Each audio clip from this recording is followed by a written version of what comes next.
Hi, Sepp hier. Herzlich willkommen zu Vorpolitisch, dem Podcast rund um Gesellschaft, Philosophie und Sozialen. Hier bekommt ihr Shorts zu aktuellen Themen aus einem frischen Blickwinkel serviert.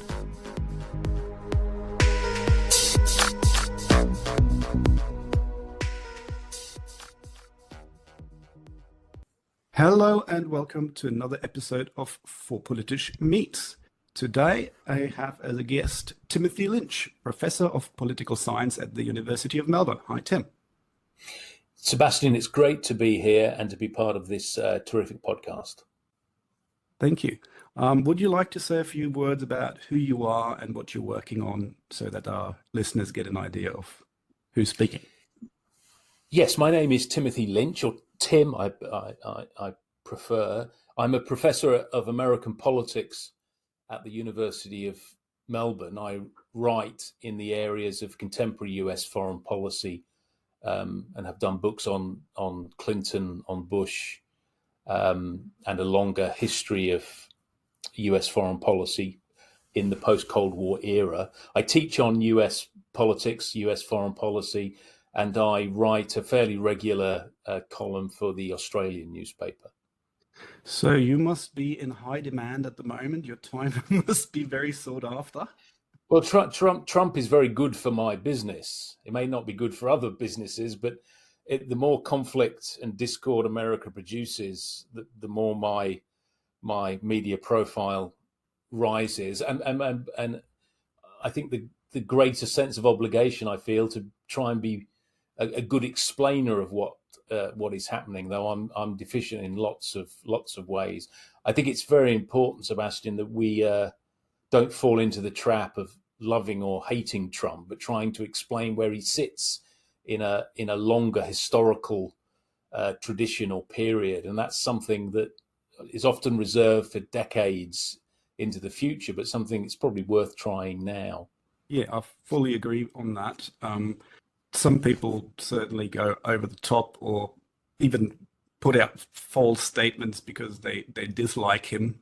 I'm not a big fan either, but at least I'm trying to understand where he's coming from, why he does what he does. And that kind of, I think, brings me to the most current topic. Like, he's just released his Liberty Day tariffs, and everybody, I think, was shocked. So even people within his own administration, it seems, when you hear that Musk is now advocating for zero tariffs, US and the EU. Can you give us an idea of, like, where does this idea come from? Has he talked about that before? What is he trying to achieve? Because for most people, that just sounds mad. Yes. So this will test my level of economic literacy, but I think certainly the criticism at the moment is that the Trump administration is displaying a good deal of economic illiteracy in how it's gone about calculating the tariffs. I think I'd leave that to an economist to dissect, and there's some more that I trust than others. It's always struck me, Sebastian, that to understand what Trump does politically, economically, you've got to understand him in cultural terms. And I think the cultural effect the tariffs will produce is the more interesting story than the, albeit deep and ongoing, dislocation to the markets. I think the story here is how far this particular tactic advances a larger culture war strategy. That's the first thing I'd say. But I'd also hedge that some by saying, Trump has had some fairly instinctive teenage genesis positions on things since he was a teenager, and we're seeing them get a much fuller airing than we did in Trump 1.0. I mean, I've written about this some, and others have done it at greater length and with more authority and experience of him himself. But it strikes me that he's had one central line through his entire career, and that is that, and I paraphrase but not much, foreigners are out to screw us. And his tariffs, which formed part of his first administration, had now become the leitmotif of the second term. And they need to be understood within that line of his own personal political trajectory as a way of sticking it to nefarious foreigners. He's sorry, long answer, but I think has a well documented chaotic mind and a chaotic response to all sorts of things. But there is one clear thread that runs through his entire political and business career, and that's the idea that the world is full of foreigners that seek advantage, and that America has suffered thereby, and he's now in a position to do something about it.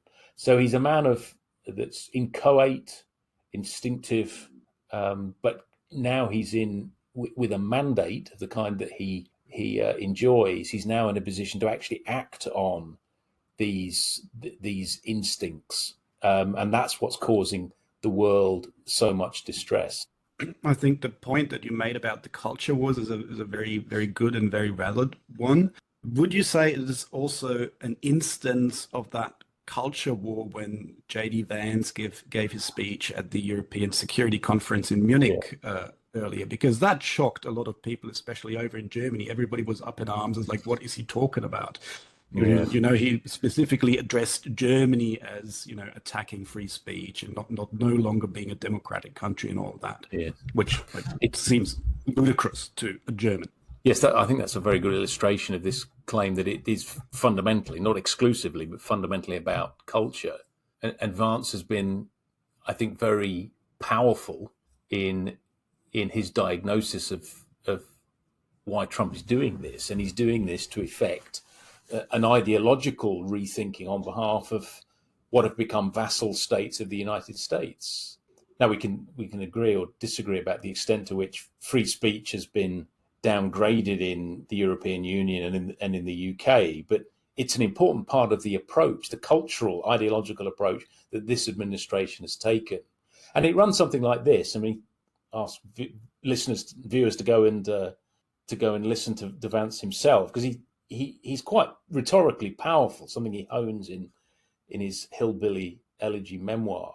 But the essential argument is that we do all this for foreigners, for Europe. We turn them into our largest trading competitors. We rebuild them after their failed ideological experiments in the middle 20th century. And what's our return on this? Our return on this is an approach to tariffs which screws the American worker, and an approach to culture and the universities and discourse which privileges progressive ways of doing things. So, I mean, it's not to endorse his position, but to try and explain it, that he sees the way European states like Germany and like the European and the UK control speech as a kind of rebuff to America's free speech tradition. That may not be entirely accurate, but it's absolutely one that seems pervasive within the Trump administration itself. And it all suggests to me, I mean, it's not all about culture, but to pretend Trump is doing what he's doing only for economic preferment or economic advantage seems to miss this wider, deeper piece that Vance is a very good illustration of. What do you think? Well, I'm always struggling. So, you know, I've told you I'm a political philosopher, and so I'm aware of what people in the mid-90s have been writing, like, Rothbard, who wrote something about, do you need a counterculture, a popular front. We've got Samuel Francis, who said, you know, culture war is the way to win back. That's where we attack the progressives. And I'm wondering if that really has had an influence, or because I don't see Trump or Vance or any of those people reading Rothbard or Francis or any other of these thinkers. So I'm wondering whether I'm making up a story, but they're clearly playing at culture wars to me. Yes, and no, I don't think that their reading of Rothbard is deep and sustained, but it's not without some intellectual or philosophical anchor. I think one of Trump's important characteristics, and gives him a fair degree of maneuverability, is that he's not the obvious heir to any philosophical or intellectual lineage. I mean, he stands essentially alone, in part because he was wealthy enough to do so. So he's never had to operate within a line of political patronage, which tends to hem in his predecessors, left and right, but certainly on the right. So he's got a freedom of action that I think has been denied to the men that came before. But I do think they share, by we, I mean the Trump administration and the broader MAGA movement, do share a concern that the cultural arguments over the last 40 years, now 36 years since the fall of the wall, the Berlin Wall, the cultural arguments have too easily been won by a progressive cultural Marxist left, whatever your particular label is. That at the end of the Cold War, the right, the version of the conservative movement that's been replaced by Trump, got too comfortable assuming it had won the Cold War and that the culture would inevitably follow. They won the economic arguments, and the culture would follow. Cleverly, cannily, and I'm not saying it's joined up in some sort of conspiracy, the left's response to that obvious defeat was to take control of the culture. We have this almost hackneyed phrase of marching through the institutions, but that seems to be what happened. That the uplands of the culture and of society across the West fell into the hands of the left, supported significantly by an academic left, who could enjoy political power, but only occasionally. But it could enjoy cultural hegemony in much more deeper sense.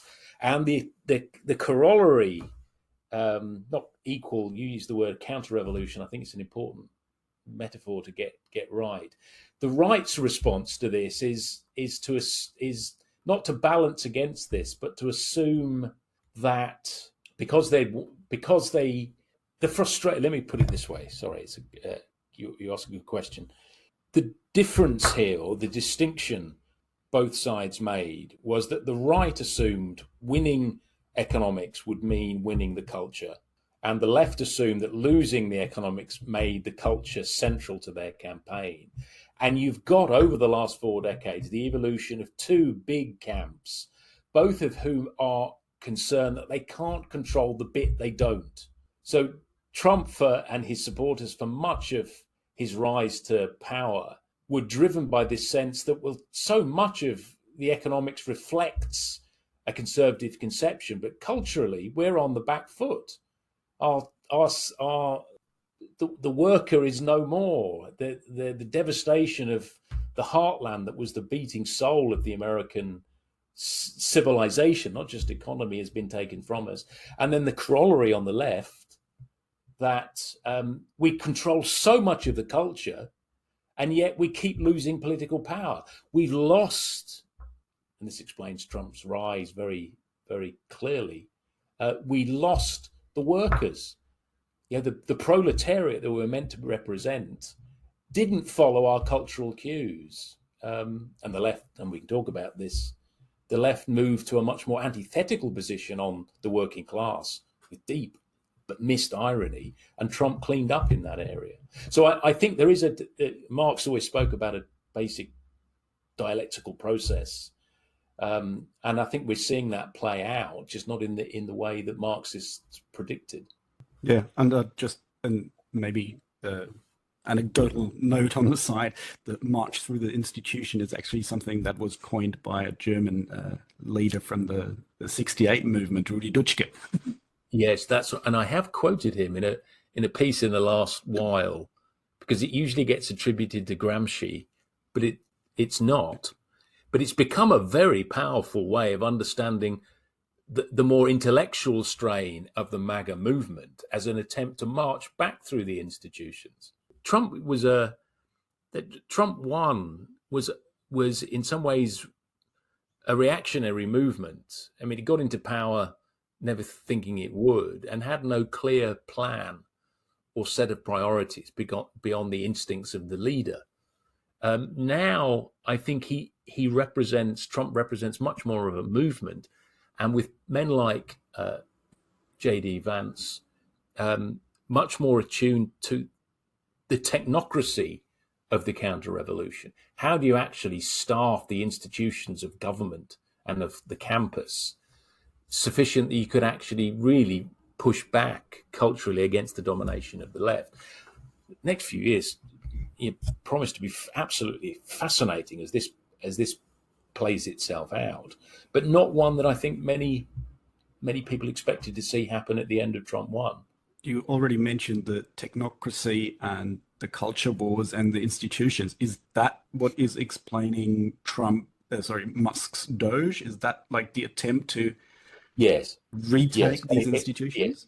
I think, Sebastian, that's a very good point. And I think it may actually suggest that they've struck an immediate first limit in this counter-revolution, that simply having Musk as the kind of vehicle for this transformation seems to have been part of the problem. That what you actually need, and the left have been good at, is the kind of dull, grey bureaucrats that can effect bureaucratic, technocratic change. And Musk is many things, but he ain't that. He's absent Trump himself. He's the most famous member of the administration, even though it looks at time of recording that he's on the way out. But I think that was symbolically very powerful, that they are investing resources and political capital in actually changing the personnel, literally the personnel of government. And that's something they never really got around to in Trump 1. So that's the long-range transformation grounded in culture and ideology that Trump 2 represents. But that may come a cropper because it can't quickly enough establish the technocratic grasp and expertise necessary to make it happen. We will eventually get on, I assume, to Project 2025. It could be, this is of course the 900-page plan for the second Trump administration. But I think my notion of this might be that it's an exception that proves the rule, that the conservative movement, let alone the MAGA movement, has not been good at laying out technocratic plans for the seizure of institutions. And if Project 2025 represents a turn towards that approach, I think it's one that's essentially solitary rather than part of a coordinated effort. Okay. Can we explain a little more what that is? Not everybody might be familiar with 2025. Yes, we're dealing, of course, with something which is essentially new in American history. I mean, it has happened. We've got to go back to the late 19th century. We've got a second term, a non-consecutive second term. So everything learned, assuming Trump has the capacity for learning, and that's open to dispute, I think. You've got a period of exile from government for 4 years, where planning on what, not just to get elected, but what you would do in a second term was allowed to play out. And one of its fullest expressions is in this document that's sponsored by the Heritage Foundation, one of the foremost conservative think tanks in the United States, the Project 2025, which on every level, economic, cultural, social, university-based, academic, takes a position or evaluates a set of options for what a countercultural revolution might look like. So it's fascinating for that reason. But it's not a sinister, I mean, I'm not trying, this will sound like a defense, but my reading of it is probably a helpful attempt by the right to define some priorities. But are there key priorities that come from that nearly 1,000 pages of deliberation? Possibly so. But it does represent, I think, a technocratic turn. It represents the taking of governance seriously. Holding power is not enough. Governance is a skill that requires bureaucrats, not just ideologues, but bureaucrats trained with a notion of where to move the society. And possibly Project 2025 represents that. It was completely absent in Trump 1, but I would just caution that it doesn't represent some grand plan that Trump every evening reads to measure his performance against.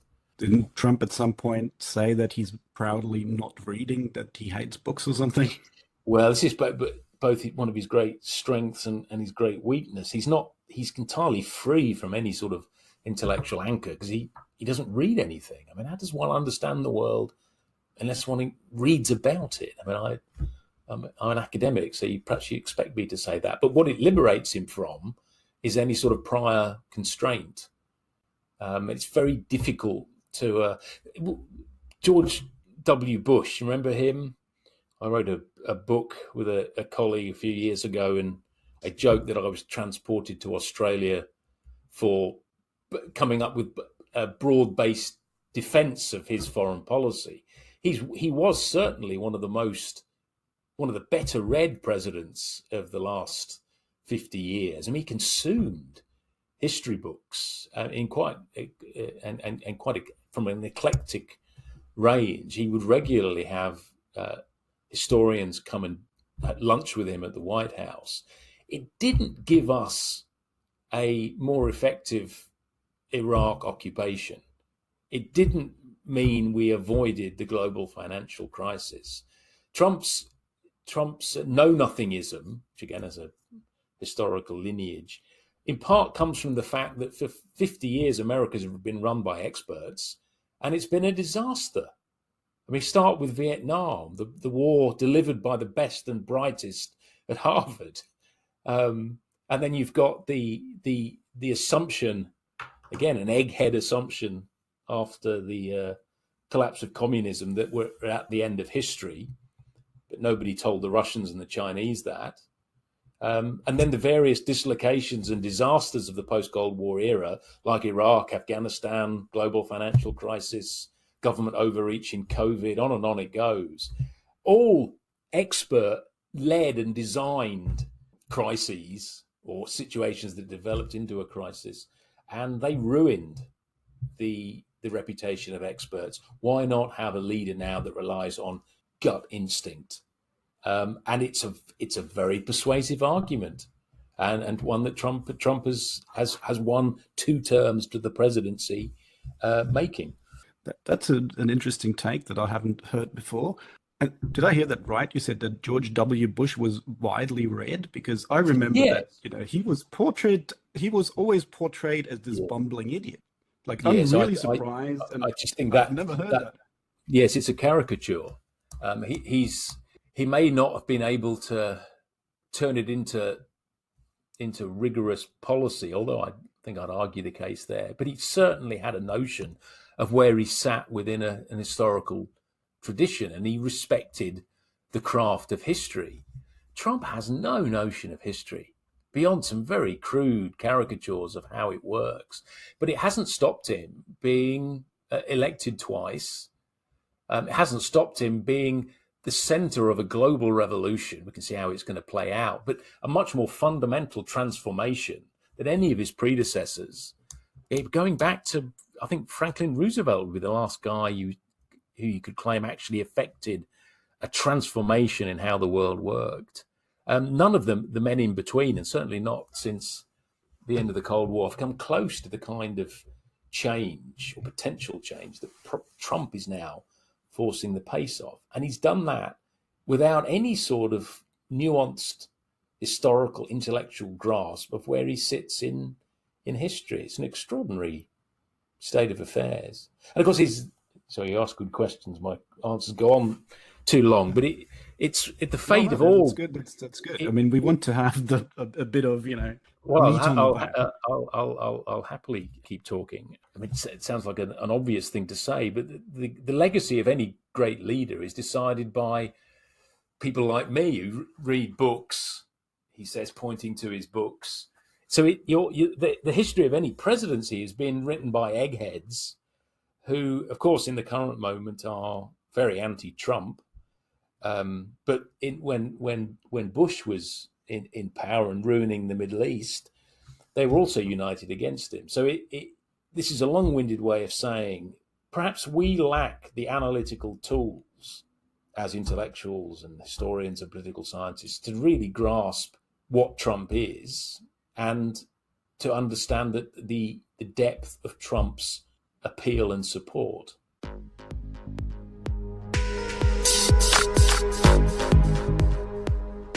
Gefällt euch vorpolitisch? Gefällt euch vorpolitisch genug, um den Podcast aktiv zu unterstützen? Wenn ja, dann könnt ihr mir über die Coffee-App einen virtuellen Kaffee ausgeben. Einfach auf ko-fi.com/vorpolitisch gehen und spenden. Das ist ko-fi.com/vorpolitisch. Für jede Unterstützung jetzt schon. Vielen herzlichen Dank.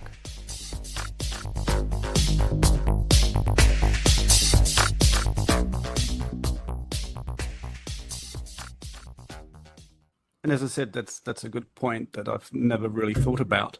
But since you brought up the reshaping of the global power structures, multipolar world is one of the key words that's been thrown around. Like, what do you think? What is Trump's relationship or aim for US relations with the EU, Russia, China, and obviously a few words on Australia, as you know, that's where we both are at the moment. Yeah, so I let me bifurcate into two, and one is an optimistic explanation. The other is a more pessimistic one. The optimistic explanation or prediction is that America, under any administration of the last 80 years, never intended to make Europe and large parts of Asia, starting in Japan, vassal states of itself. It did not design itself to be a security blanket that allowed Europeans to indulge their progressive welfarism, but always come back to the blanket when they felt threatened. So the optimistic case here is that it's actually forcing, and you're closer to the ground on this than I am. It's actually forcing European nations to rethink their dependence on the United States. But does it need to keep hugging this blanket or basking in the security of the American security umbrella? Sorry, I'm mixing my metaphor. And that reevaluation is probably a good thing, as it was never intended. America never intended to create a kind of global welfarism, and it being the perpetual funder of it. The more pessimistic case, and I'm caught between the two, is that, well, what you're seeing in Trump's approach to the world is a much more self-interested America first approach, which actually wants to win and wants to see Europe not liberated and autonomous and independent, but continuing to play a vassal state where it owes the United States, where it's subservient and slavish. And I think there's parts of Trump which make me feel it's that second approach which explains it. I think allied to this, I mean, I'm a realist, Sebastian, or at least a recovering realist. My name is Tim Lynch. I'm a recovering realist. I think states do what they do primarily out of interest and security and aggrandizement. How they pursue those ends, of course, will be determined by the kind of states they are, which is why democracies and autocracies tend to behave differently. But if you're a realist and you're trying to understand what Trump has wrought, you would say, well, that realism is a competition between great powers, which have a tendency to balance off against each other. And the other great power, rising power, is, of course, China. And America's manufacturing capacity over the last 50 years has been significantly depleted from a high point in the 1950s and 60s, when it was the great engine of the industrial world, building all the military kit as well as the consumer society that countered the Soviet Union. Now it doesn't have that capacity, and China does. China's producing boats, submarines, all the military kit befitting its great power, world power aspirations. And America is going into industrial decline, has been in industrial decline for at least the past 3 decades. And that needs to be recalibrated. So Trump's long-term plan, if he has one, is to reshore all the manufacturing power that defined America in the late 20th century, so it can counter the rise of China. Now, this is, as I say it looks more joined up than might be the case. But Vance, if you look at what he's been saying to Europeans since becoming vice president, it's very much of a piece that China is where the action is, and we currently have a manufacturing sector in the US which is not fit for purpose. We need to bring, for national security reasons, for reasons of security, we need to bring that manufacturing power back to the United States. That, in some ways, is a bigger, bolder vision of what Trump is doing than actually might prove to be the case. So you're saying, if I'm understanding that correctly, basically he wants, to have the military kit available because he sees this confrontation with China. Now, to bring in a super bleak point of view, that to me sounds a lot like the arguments that were made pre-World War One. Yeah.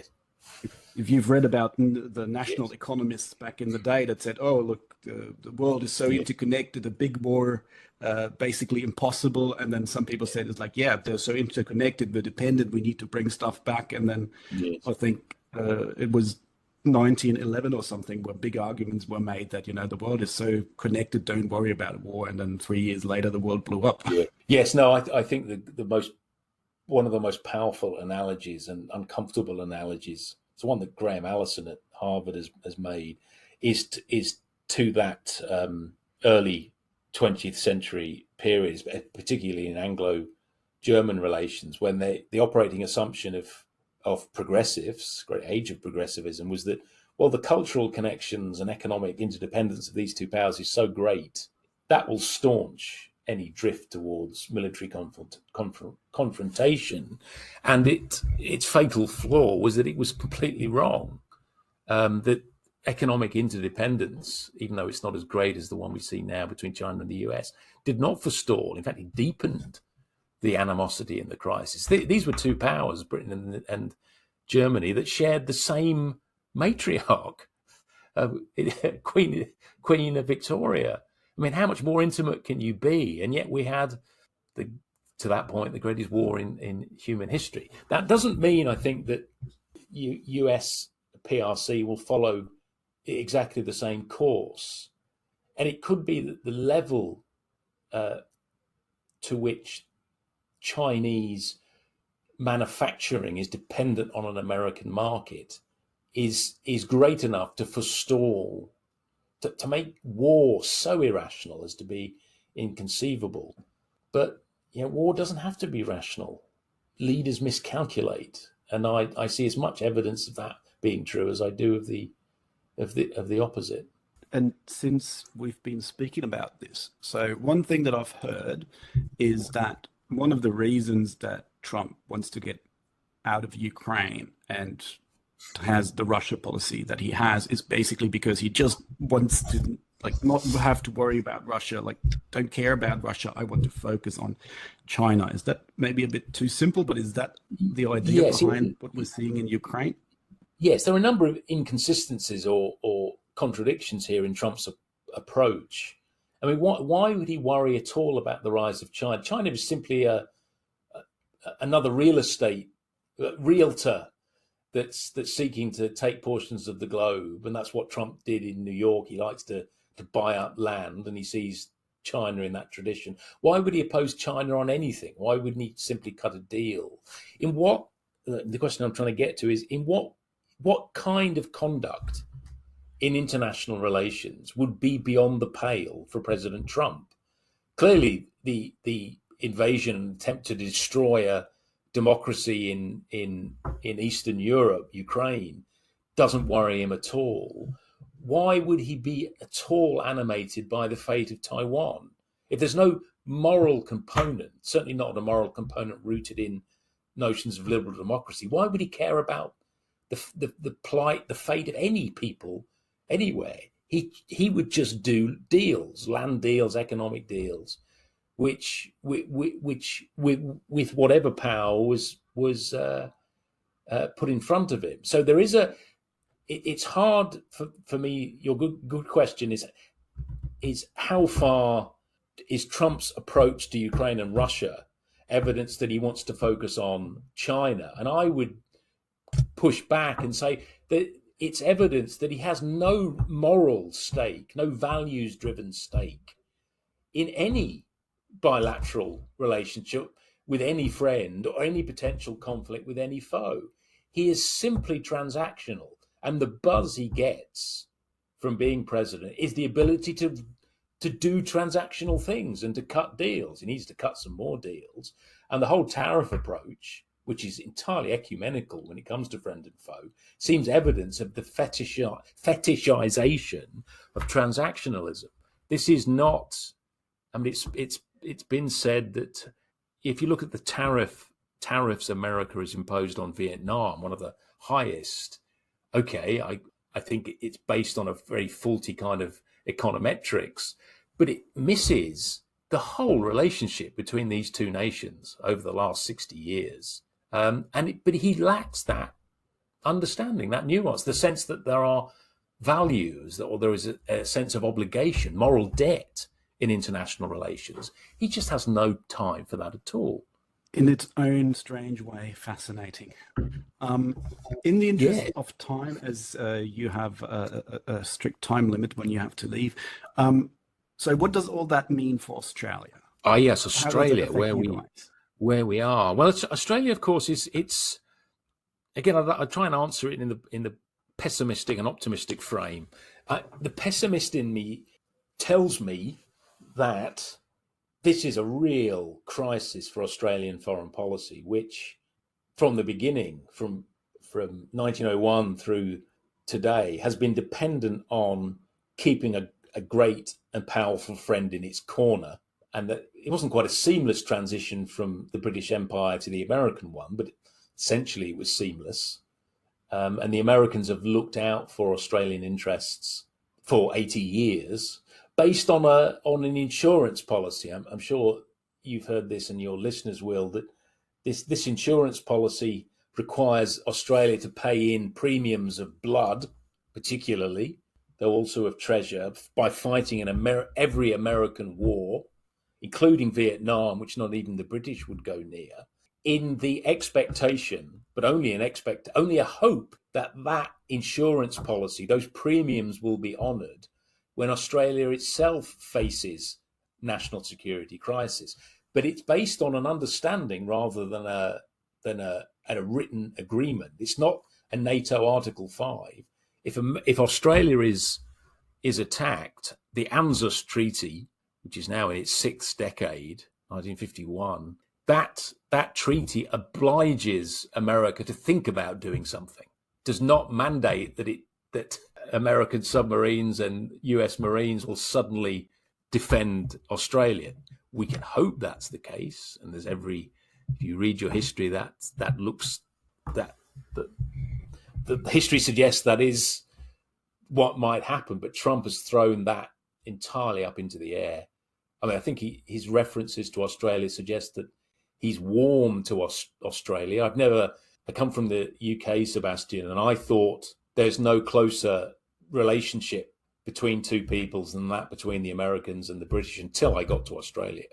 And I've never encountered in both sides a more instinctive sense of kinship. Without great knowledge of, certainly without great American knowledge of Australia, there's an instinctive sense that Australians are on America's side.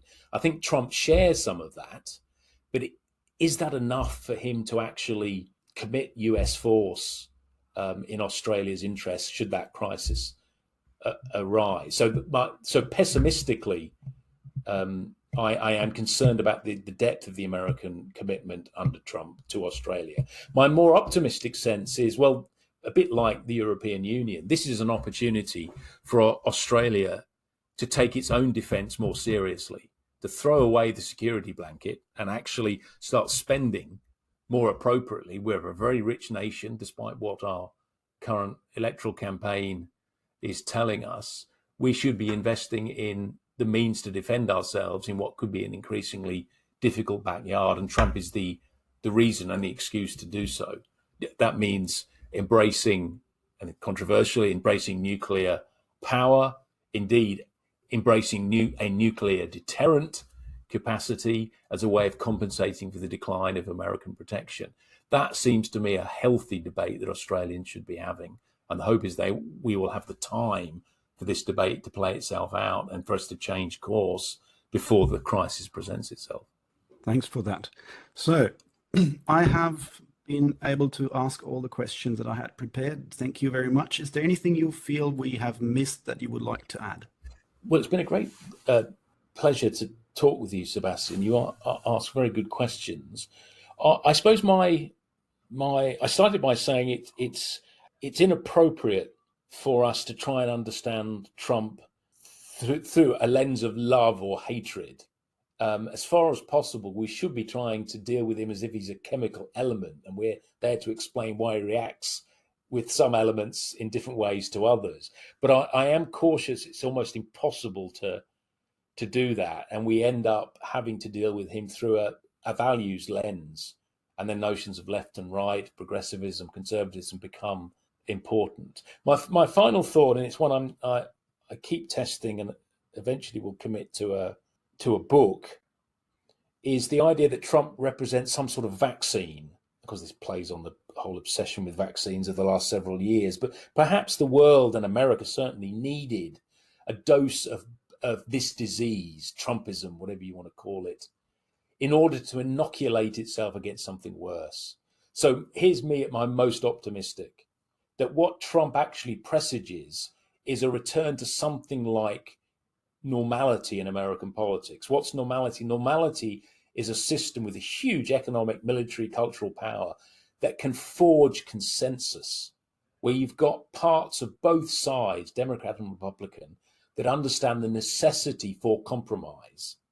Trump has denied the system that, and he's a reminder of how bad things can be unless left and right start to think less ideologically and more in unison when it comes to the national interest. That's my hope for what Trump. You've got to go through this period of being made ill by the vaccine before you can appreciate its long-term effects.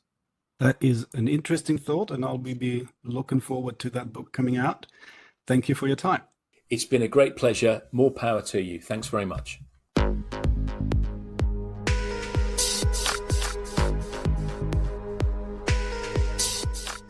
Hier endet eine weitere Episode von Vorpolitisch, dem Podcast rund um Gesellschaft, Philosophie und Soziale. Vielen Dank für eure Zeit. Und wenn es euch gefallen hat, hört beim nächsten Mal wieder zu und vor allem teilt den Link zu diesem Kanal auf Facebook, Twitter und wo ihr sonst noch unterwegs seid. Warum nicht jetzt sofort? Ich bin Sepp, macht's gut und bis zum nächsten Mal.